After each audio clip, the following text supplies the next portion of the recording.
ডাকতে এই পলাশ বাসায় আছে কি? এই পলাশ, হৃদয়, সবাইকে ঈদ মুবারক, ঈদের শুভেচ্ছা। আশা করি সবাই ভালো আছেন। তো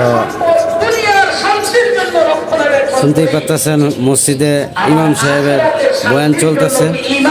তো শরীর খুবই টায়ার্ড অবস্থা, খুবই খারাপ অবস্থা। তো ব্লগটা বেশি বড় হবে না, অল্পই হবে।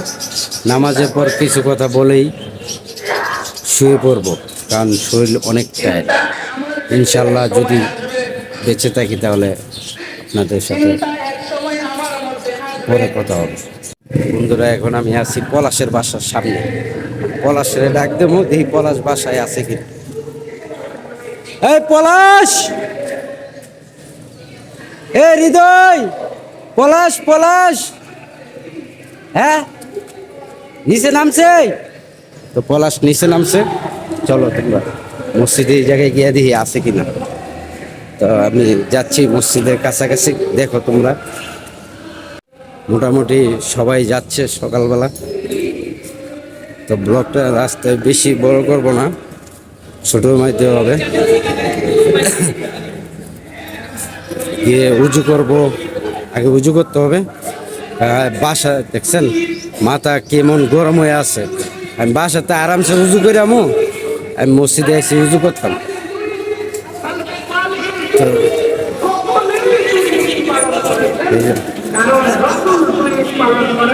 উজু করবো, পলাশ হয়ে আছে জানি না।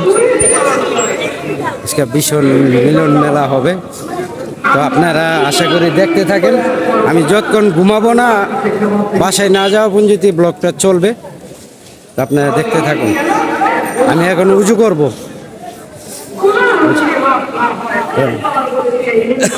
মসজিদে ঢুকবো।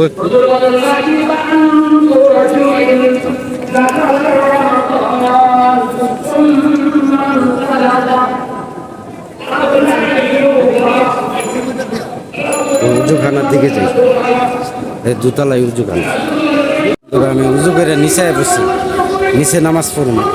মসজিদের উপরে আজকে আর উঠুন না, কারণ অনেক গ্যাদারিং হইব, ওইটা সহ্য করতে পারব না। এই কারণে নিচে খারাপ